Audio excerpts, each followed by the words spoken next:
وہ کہاں سے آ گئے؟ اس نے بولنا چاہا۔ چپ، اب بھیج رہی ہوں نا فون۔ ان کے کہنے پر اس نے خاموشی سے ہاتھ میں پکڑے گولڈن کلچ سے موبائل نکالتے انہیں تھمایا۔ زرار کا نمبر ڈائل کرتے انہوں نے فون کان سے لگایا۔ ایک ہاتھ سے انہوں نے انظر کا ہاتھ پکڑا ہوا تھا، جیسے اس کے بھاگ جانے کا ڈر ہو۔ السلام علیکم۔ زرار ماں جی بات کر رہی ہوں۔ کال ریسیو ہوتے وہ بولی۔ زرار جو 10 منٹ قبل ہی وہاں پہنچا تھا، دادا جان کے ساتھ کھڑا مختلف لوگوں سے مل رہا تھا، اپنے ڈاکٹر پوتے کو سب سے متعارف کراتے، دادا جان کے لہجے میں فخر در آیا تھا۔ وہ بہت جوش و مسرت سے سب کو اپنے اکلوتے پوتے سے متعارف کروا رہے تھے۔ دادا جان کا دل تھا کہ اس کے آنے کی خوشی میں سارے دوست احباب کی شاندار دعوت کی جائے۔ زرار کے منع کرنے پر وہ چپ ہو گئے، لیکن اب جب انہیں موقع مل گیا تھا تو وہ ہر کسی کو بلا بلا کے اس سے ملوا رہے تھے۔ خاکی پینٹ پر ہلکی آسمانی رنگ کی ڈریس شرٹ پہنے وہ محفل کی جان لگ رہا تھا۔ کسی غیر شناسا نمبر سے کال آتی دیکھ وہ ایکسکیوز کرتا سائڈ پر ہوا اور کال ریسیو کی۔ ماں جی کی آواز سنتے وہ انہیں پہچان گیا۔ یہ پہچان لیا ہے؟ یہ کس کا نمبر ہے؟ سب خیریت؟ اس نے اپنے دھیمے دلکش لہجے میں پوچھا۔ انظر کا فون ہے۔ بیٹا تم فنکشن میں آئے ہو؟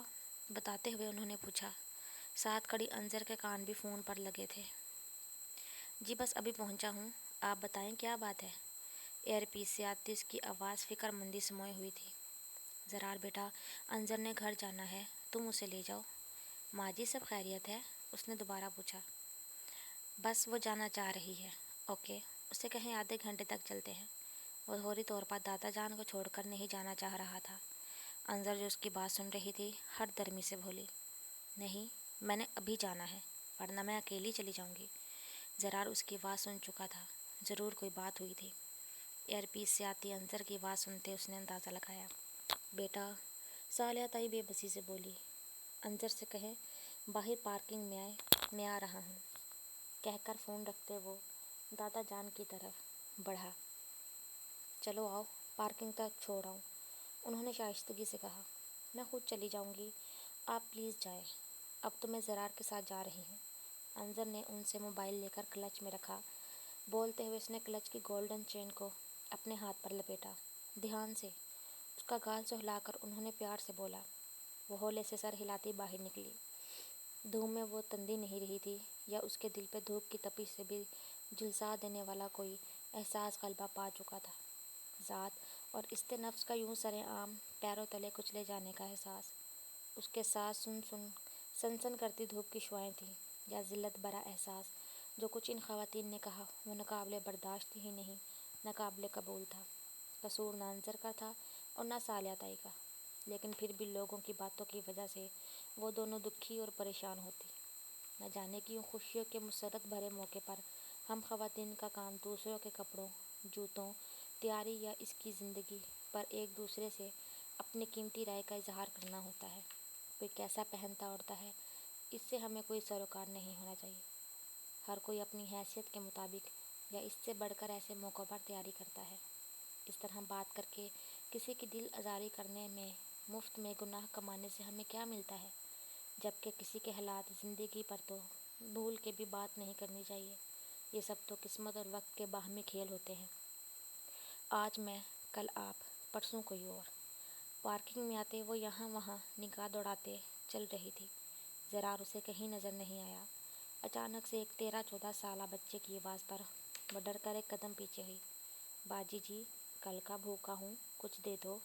باجی جی، کہتے کہتے اس نے پلک جھپکنے کی تیزی سے اس کا ہاتھ میں پکڑا گولڈن کلچ جھپٹا۔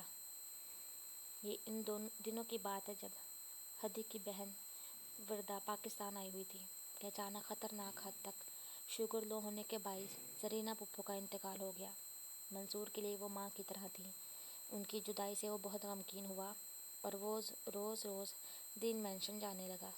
کچھ دن تو ہدی خاموشی سے اس روٹین کو دیکھتی رہی، پر ایک دن جب شام کو منصور دین مینشن سے جانے لگا تو ہدی نے اسے روکا۔ وہ سوالیہ نگاہوں سے اسے دیکھنے لگا۔ کہاں جا رہے ہو؟ صوفے سے اٹھ کر اس کے قریب آتے اس نے پوچھا۔ مینشن جا رہا ہوں، تم بھی چلو۔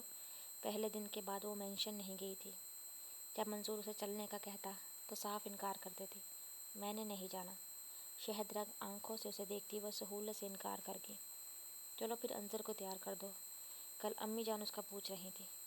اس کے اپنی بیوی کے نہ آنے پر سب کے سامنے کافی شرمندگی کا سامنا کرنا پڑتا، لیکن سب ہدی کو جانتے تھے، اس لیے کسی نے منہ سے کچھ نہ کہا۔ شادی کے 3 سال بعد ان کے گھر پری چہرہ گول مٹول سی انظر کی آمد ہوئی، جو کہ اب 2 سال کی ہو چکی تھی۔ سمن کی بھی ایک 4 سالہ بیٹی سنم تھی۔ تم آج نہ جاؤ، میں نے وردہ سے ہوٹل لے جانے کا وعدہ کیا ہے، ہدی نے اس کے بازو پر اپنا مرمری ہاتھ رکھتے کہا۔